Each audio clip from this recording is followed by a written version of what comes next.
Hello, my name is Taya Graham, and welcome to the Police Accountability Report. As I never get tired of saying, the point of this show is to hold police accountable. To do so, we don't just focus on the behavior of bad cops, but we examine the underlying political economy that makes police malfeasance possible. And today, we're going to be focusing on these specialized units that use military-style tactics that have come to define our country's war on drugs. But we're not just going to talk about what they do. We're going to speak with an insider who will reveal some startling revelations on what makes these types of cops tick. We will also be joined by an LA-based cop watcher and get her perspective on the growth of specialized police units.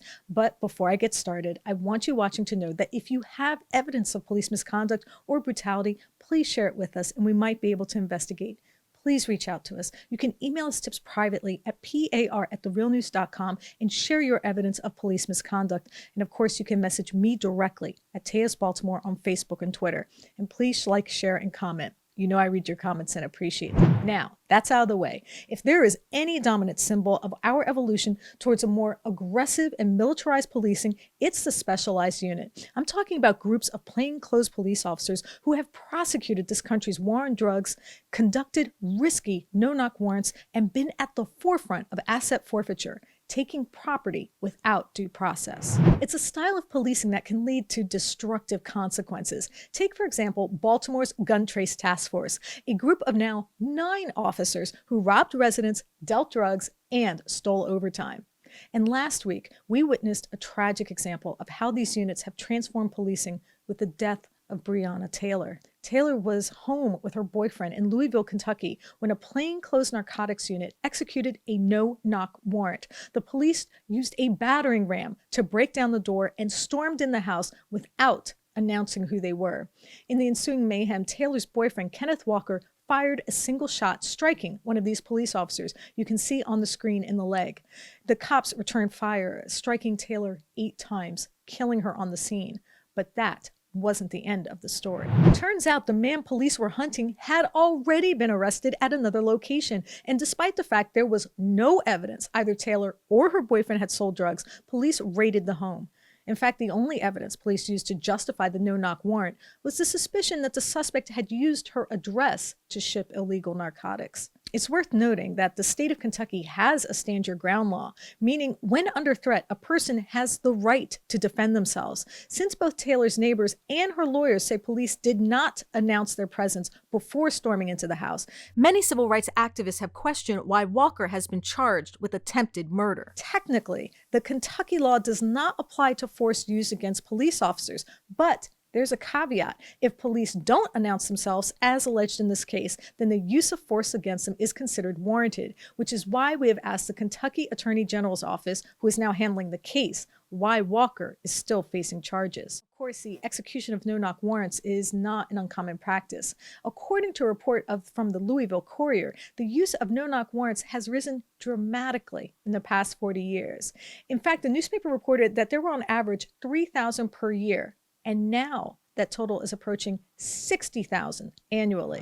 What this says about the state of our constitutional rights is troubling, but it is the link between the imperative driving plainclothes policing that we have uncovered and the use of tactics that endanger all of us that is even more troubling. As you know on this show, we always try to dig deeper into every story we report. We attempt to unearth previously unreported facts and speak to people who are willing to reveal the truth about American policing. And today is no exception, because we have an in-depth interview from a person who actually used to run one of these units, and what he told us is revelatory. His name is Neil Franklin, and he's a former state police commander who ran a plainclothes drug interdiction unit for years. In 2018, Franklin agreed to sit down with my reporting partner, Janis, to discuss what drives these ad hoc units and how things like money actually steer their investigations. And for the first time today, we are airing what he told us. To discuss the interview, I'm joined by Stephen to give us an overview of what he said and what it means. Stephen, thank you for joining us. Thanks for having me. I appreciate it. Now, before we play the interview, Neil, who has been a guest before on our show, has had an interesting career. Can you tell us about it? Yeah, along with being the head of a narcotics unit for the state police, he was also a commander in the Baltimore City Police Department, and he headed up their training division. So he's had a broad swath of experience in law enforcement. Stephen, now before we play the key clips, what was the topic of the interview and why were we speaking to him and what were you trying to learn? Well, at that point, we were investigating a Worcester County drug unit in Worcester County, which is on Maryland's lower eastern shore, who had been harassing Kelvin Sewell, a police officer in Pocomoke City, who was trying to institute community policing. They kept coming into town unannounced and raiding people's homes and stirring up problems for Kelvin Sewell and the black community. So we had been looking into them and wanted to learn more about how these units operated. And we found out a lot of interesting things from him. Drug task forces, in the way they operate, it's just interesting. They're interesting entities because they're not governed by one jurisdiction. They're not governed by a mayor's office. They're not governed by the governor. They're not governed by, a county executive. They're this willy-nilly group of folks who have come together to do whatever they want to do and tie it to drug enforcement. You see there's a lot of money, you see there's a lot of cash. It's a lot of money, it's a lot of cars, motorcycles, homes, boats, you name it. And there's no direct accountability over top of that. And a lot of times we were deciding upon what car to go after or what target to go after, what person to go after. We were making that decision upon the value of their assets. We do financial workups on people, and that's how we would target a lot of these folks. Do they own their property? Yeah, we look at liens. Do they own their cars? We look at liens, motorcycles, boats, whatever else they had. And then we'd start to do the workup. And many times you'd hear some of the undercovers saying, that's going to be my next undercover car. Stephen, what is your reaction to Neil's assertion drug units would run financial workups to determine who to investigate? What does that tell us about the other ways we've discussed policing on past shows? Well, I think what it says to me is that the need and search for profit and the profit incentive completely warps policing to its core. And I think even when Neil told me this, I was stunned, but how naked it was, how they didn't even make any excuses or pretense as in terms of why they were investigating. And also, I think, for once and for all, completely undermines any of the impetus for the war on drugs. That the war on drugs is nothing but an industry based on exploiting communities and extracting wealth from communities that can least afford it. Now, as we always like to do on this show, we don't just talk to insiders and experts, but rather seek out the opinions and perspectives of people on the front lines of citizen journalism who are holding police accountable through their own YouTube channels and tireless reporting. Today, we're joined by Laura Shark, an LA cop watcher who's been following the police department and recording their interactions for several years. Laura, thank you so much for joining us today. Thank you for having me. What has your experience been watching drug enforcement units? What have you seen and recorded? I've seen a lot of videos about the raids and how tragic they can turn out with the no-knock raids. Now, we spoke to a former commander of a drug enforcement unit, and he said their primary motive was financial. Do you think this is a common imperative of drug units who benefit from asset forfeiture? Yes, I believe there's a big problem with police for profit.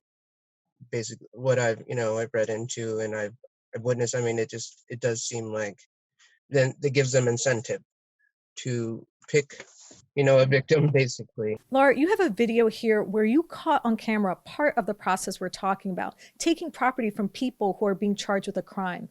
Can you describe the scene for us? So I'm on Figueroa in Los Angeles, recording the Los Angeles Police Department, and they are arresting two females for prostitution, soliciting sex. I'm not sure the legal term really, but and they are taking their property, which was a lot of money.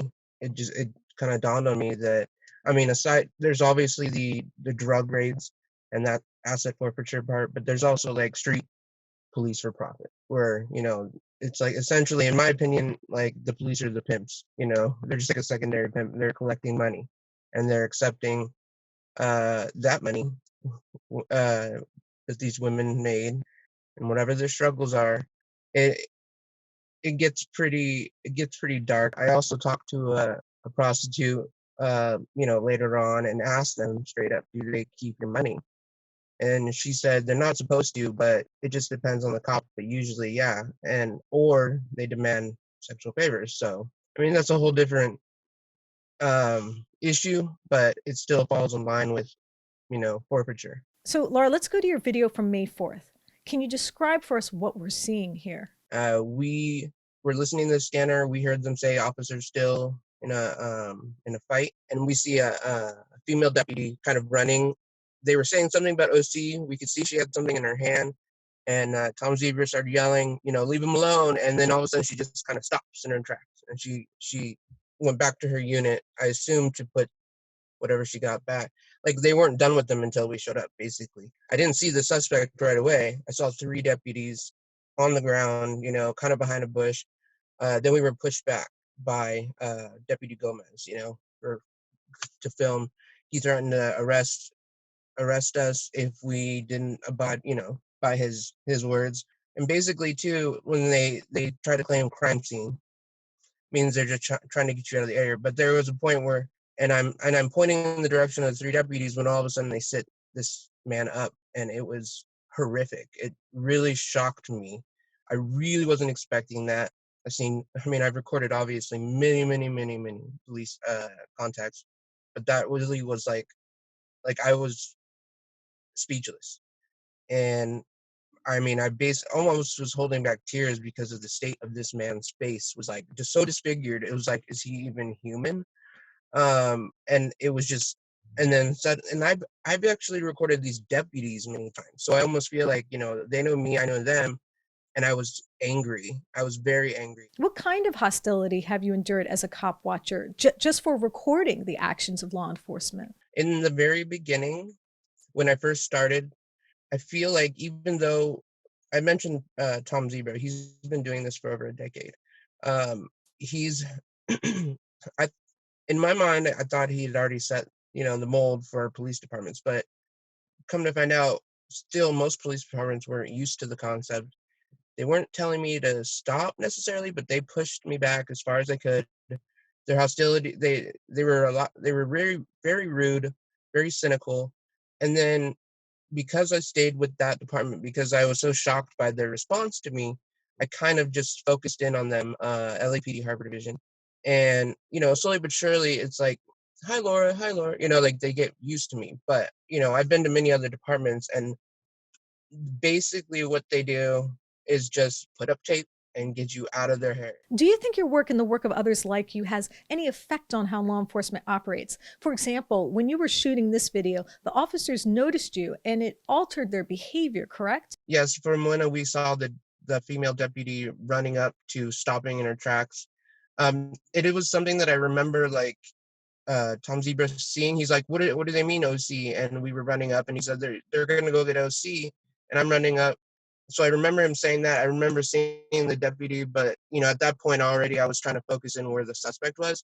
But yeah, when it comes to changing the actions of the officers, it happens a lot. It happens to the point where, because even like again, the LAPD, they recognize me. It's like, as soon as I'm starting to walk up, it's like all of a sudden the stop's over. Okay, okay, go ahead. And I'm like, well, why'd you even stop him to begin?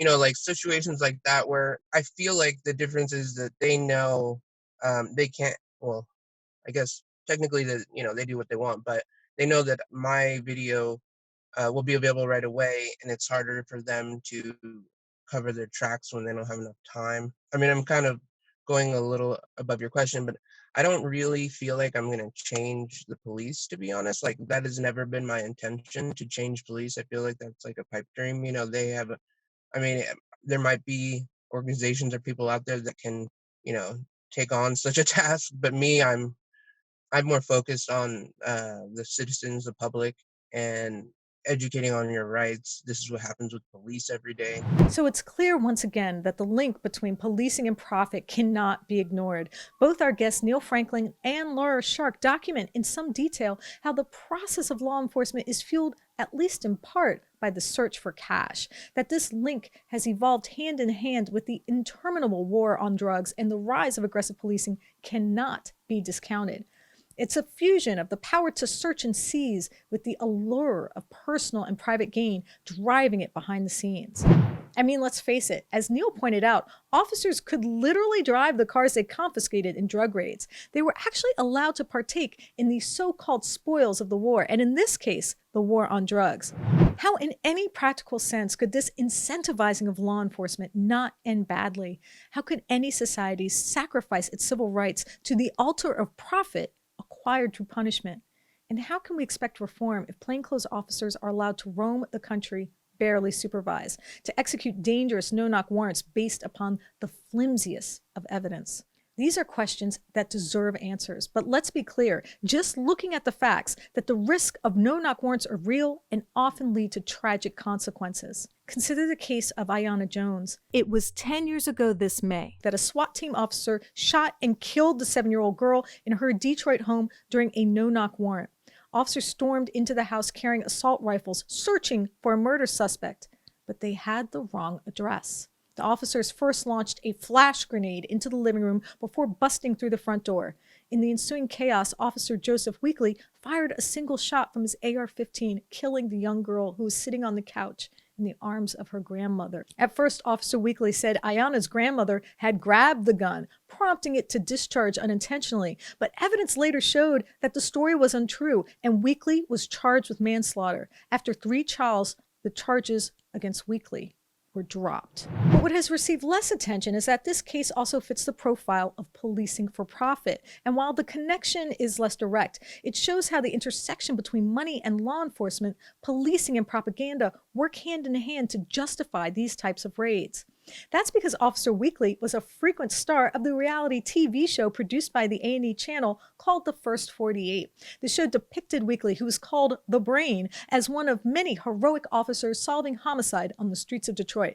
The program heavily touted the efficacy of the Detroit Police Department on a national network, which netted hundreds of millions of dollars in profit annually. But in reality, The First 48 was part of the heavily problematic propaganda we have discussed frequently on this show. Hours of programming in the innards of police investigations, bolstered by advertising. In other words, once again, monetizing the criminal justice system that's supposed to be motivated by safety and service. It is such a profitable enterprise, apparently, according to CBS Detroit, that one of the crew members who filmed the botched raid actually lied to investigators to protect Officer Weekly and was then charged herself. A stark and direct link between cash, corruption, justice, and profits that clearly raises questions about the imperative driving American policing. I mean, think about it. All the so-called performers in these shows work for free. In other words, while the multi-billion-dollar cable channels reap profits from mining human tragedy for entertainment fodder, the only people who foot the bill is us. That's because all the officers depicted in this so-called surfeit of a reality TV are still being paid by the cities which employ them. As far as we know, there is no compensation that goes to the communities which pay the cops' salaries or health benefits or their pensions. No, that burden falls on the same poor families in Detroit who must not only pay for the policing that is often questionable in its efficacy and usefulness, but also foot the bill when things go wrong. It is in some sense hard to understand, but also revealing. Obscenely profitable entertainment companies creating hours of propaganda without paying a dime to communities that actually fund it. How much clearer of a picture can we paint about what ails law enforcement? And how far does this process from monetizing injustice have to go before our political leaders say enough? To emphasize how consequential these strategies are, I want to end this show on a story that I reported on, but whose consequences live with me to this day. It was the story of Lawrence Christian. He was a lifelong steelworker who retired 10 years ago and was hoping to live out his days in an affordable housing row home in Baltimore. But one day a courier showed up at his door with a package addressed to a man he didn't know. When he refused to accept it, the supposed postal worker threw the package at him. Shortly thereafter, a specialized unit of plainclothes officers stormed into his house and arrested him for drug dealing. So I come downstairs, open the door, and he said, I have a package for Nigel Williams. I said, Nigel Williams don't live here. What's your name? I said, my name Lawrence Christian. And then he said, well, it got your address on it. Won't you sign for it and he pick it up later? I said, F no. The charges turned out to be false and baseless, and they were dropped. But it was too late for Lawrence. As he told us in 2015, the landlord used the alleged crime to evict him from his home before he went to trial. And so Lawrence was homeless, a man who worked his whole life, a father and grandfather, forced onto the streets by the war on drugs. Let's listen.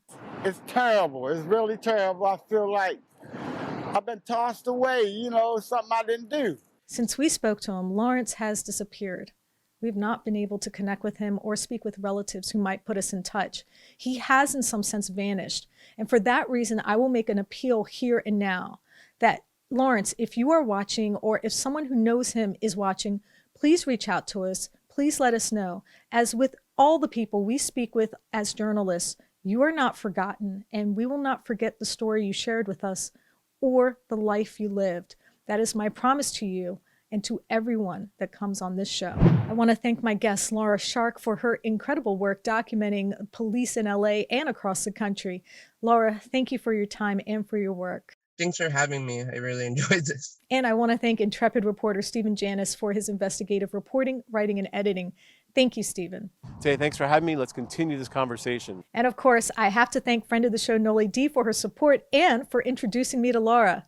Thank you, Noli D. And I want you watching to know that if you have evidence of police misconduct or brutality, please share it with us and we might be able to investigate. Please reach out to us. You can email us tips privately at par@therealnews.com and share your evidence of police misconduct. You can also message us at Police Accountability Report on Facebook or Instagram, or at Eyes on Police on Twitter. And of course, you can message me directly at Taya's Baltimore on Twitter and Facebook. And please like, share, and comment. You know I read your comments, appreciate them, and answer questions whenever I can. My name is Taya Graham. I'm your host for the Police Accountability Report. Please be safe out there.